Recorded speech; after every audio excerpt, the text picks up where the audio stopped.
What the? Is that a bird? How did that get in here? Hey honey, did you leave the door open? I told you, if you leave the door open, animals can get in the house. I got him at the mall.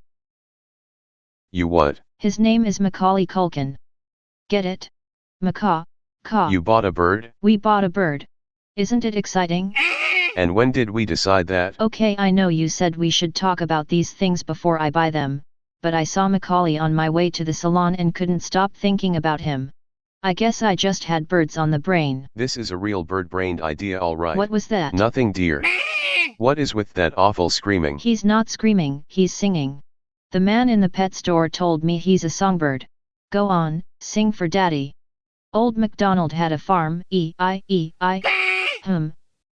Maybe we should sign him up for singing lessons. Let's get him back in his cage first, and then decide what we want to do with him. Oh, I didn't buy a cage. What? Then how'd you get him home? It was the cutest thing. He sat in the passenger seat like a little person. Here, I took a picture. See? I'm sure that stain will come out. So if you don't have a cage, what's the plan? Just let him run around the living room. He can't live in the living room, that doesn't make any sense. I was thinking he could move into your office. You want to put that thing in my office? He's not a thing, he's a he.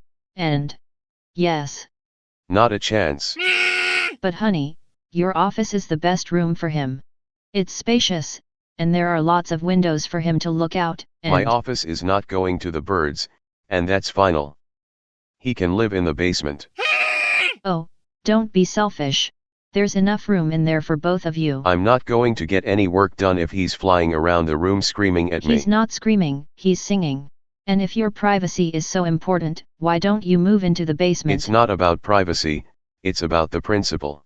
That's my office, not his. Would you shut up? Don't yell at him. He's never going to get any better if he doesn't practice. Practice? He's a bird. Stop it. You're scaring him. Oh, so now he's screaming. Why are you being such a jerk? I bought this bird for us, you know. You're the one that said we should do more things together. I meant things like bird watching, not bird raising. You always do this. You go behind my back and make these huge decisions without discussing them first. Well, I'm sorry, I thought you'd be happy about this. Oh yeah? This is for me, huh? Is that why you're trying to give him the last room in this house that I can call mine? Please tell me, why is it so important for that stupid bird to get my office? Because it was supposed to be the baby's room. What? When we moved into the house, we both decided that room would be the baby's room. Do you remember that? Of course. But before we could try for kids, there was the incident. Where you went into that X-ray machine upside down. And eviscerated my balls with radiation. I just thought. I don't know. You always get so depressed around the anniversary of the incident. Of when I hear a sheem at my ball Okay, sack. we get it. I just figured, maybe with this bird, we could have a real shot at being parents. Oh, I feel like such a doofus. Hey, don't be like that. You're not a doofus. For what it's worth, I think you'd be a great mom. Thanks. I think you'd be a great dad. And I guess it would be okay if we put the bird in the basement.